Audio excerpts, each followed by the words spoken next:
Hallo liebe Hühnerfreunde! Heute geht es weiter mit dem zweiten Teil von meinem Hühnerstall 2.0 für den Garten. Und ich zeige euch heute Schritt für Schritt, wie ich die Außenverkleidung gemacht habe, das Dach, die Inneneinrichtung und die Elektronik. Legen wir los und viel Spaß beim Zusehen!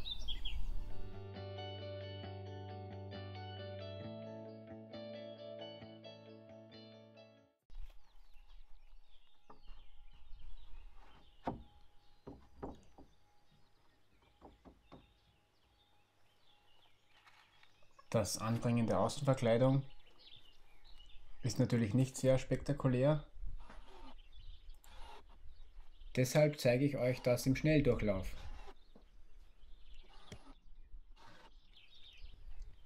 Hier bringe ich die Dämmung an. Bei meinen Verkaufsstellen möchte ich Zellulosedämmung verwenden, da diese laut meinen Recherchen relativ nachhaltig ist. Aber bei meinem eigenen Stall, bei diesem Prototyp, habe ich alle Reste, die ich zu Hause hatte, benutzt. In dem Fall Mineralwolle.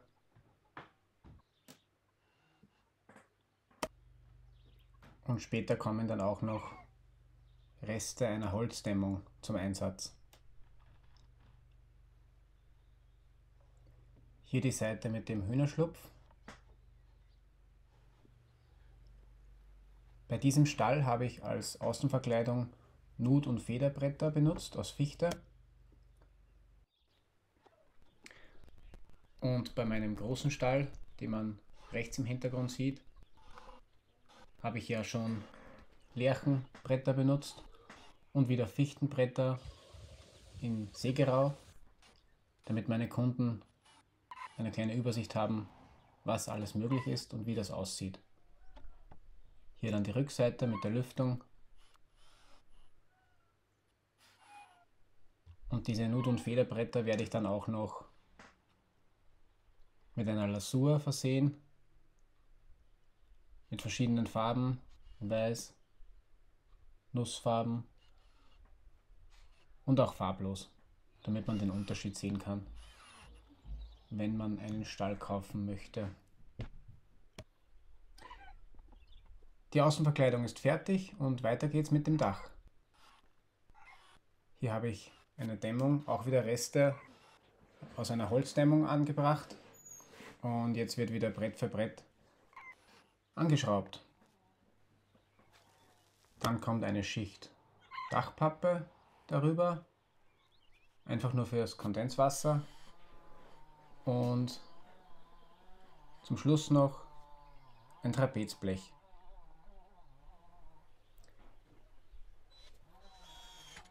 Die Dachpappe und das Trapezblech natürlich immer von unten beginnen und so 10 bis 15 cm überlappend befestigen.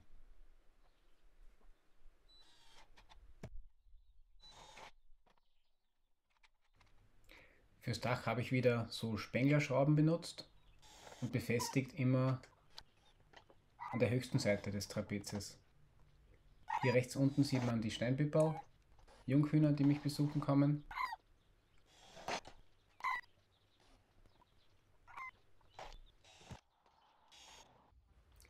Jetzt ist es Zeit für einen kleinen Rundgang, da das Dach und die Außenverkleidung fertig ist. Und als nächstes geht es dann in den Innenraum, bei dem schon einiges vorbereitet ist. Jetzt bringe ich eine Anflugstange beim Hühnerschlupf an. Das reicht für die Steinpipperl, die in diesen Stall einziehen werden. Die brauchen keine Leiter, können toll fliegen. Und hier zeige ich euch den Innenraum, der nun fast fertig ist. Die Beleuchtung, die Tränke mit Tränkenheizung und die Legenester, die man leicht entnehmen kann, um sie so einwandfrei zu reinigen. Hier bringe ich die spezielle Sitzstange an, die so gebaut wurde, dass sie keinen Kontakt zu Wänden hat Und Kieselgur kommt dann in diese blauen Gefäße und somit haben die Milben keine Chance, dass sie auf die Hühner klettern können.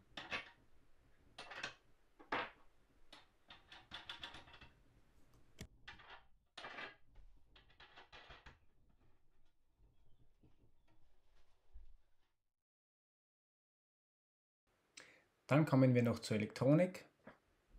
Das Grüne im Bild ist der automatische Pförtner, die Hühnerklappe. Dann hier ist der Dämmerungsschalter fürs Licht angebracht, den man einstellen kann. Hier ist der Trafo für die Hühnerklappe und für die Tränkenheizung, eine Steckdose und eine Zeitschaltuhr. Und hier oben sieht man die Steuerung für die Tränkenheizung, die sich dann automatisch einschalten kann, wenn zum Beispiel 0 Grad erreicht werden. Somit ist der Stall fertig und wir gehen nochmal gemeinsam alle Details durch. Man sieht hier gleich schön diese Türe mit 1,80 Meter Höhe und 80 cm Breite, die extra entworfen wurde, um leicht einzusteigen und damit die Hühner auch viel Tageslicht bekommen. Und im Sommer kann man auch toll lüften durch die Kippfunktion. Dann rechts oben sieht man die Lüftung für die Abluft und hinten rechts oben dann die Zuluft weiter unten angebracht. Dann diese Platten, die durch ihre Größe extrem wenig Spalten und Ritzen haben und deshalb optimal geeignet sind, damit es die Milben einfach schwerer haben. Dann hier hinten nochmal meine Sitzstange, die keinen Kontakt zu den Wänden hat und somit es den Milben auch natürlich wieder extrem schwer gemacht wird. Müssen dann hier hochklettern durch die Kieselgur, die noch eingefüllt wird, und das schaffen sie bekanntlich nicht.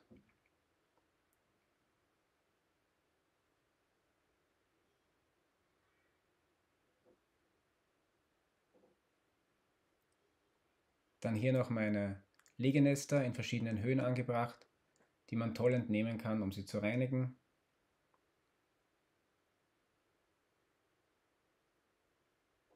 Hier haben wir die Tränkenheizung und die Tränke. Auch wieder der Vorteil, man kann sie benutzen oder nicht natürlich.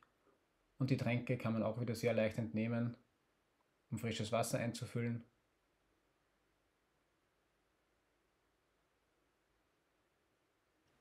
Kommen wir noch zur Vogellampe.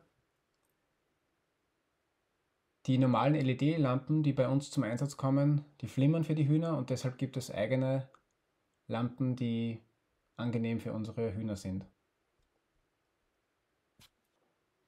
Außen angebracht sehen wir hier nochmal die automatische Hühnerklappe mit einem Dämmerungssensor, damit die Klappe, wenn es dunkel wird, automatisch zugeht und wenn es hell wird, automatisch wieder aufgeht. Und eines der wichtigsten Sachen bei meinem Konzept ist, dass der Stall auf Stelzen steht und die Hühner somit eine optimale Deckung haben, einen optimalen Schatten und auch eine Scharmöglichkeit, wo sie ihr Sandbad einrichten können, da es dort trocken bleibt. Hier unten schaut dann noch der Stromanschluss raus. Das Ganze muss nur eingesteckt werden und läuft. Und das war's mit dem zweiten Teil. Hier noch ein paar Fotos. Es wird natürlich auch einen dritten Teil geben, wo ich euch zeige, wie ich das Außengehege gestalte. Das hat aber wenig mit dem Stallbau zu tun. Das wird jetzt auch ein paar Wochen dauern, bis das Außengehege fertig ist. Ich möchte mir diesmal viel Zeit nehmen, um die Bepflanzung schön zu gestalten, um die Klettermöglichkeiten schön zu gestalten. Danke fürs Zusehen.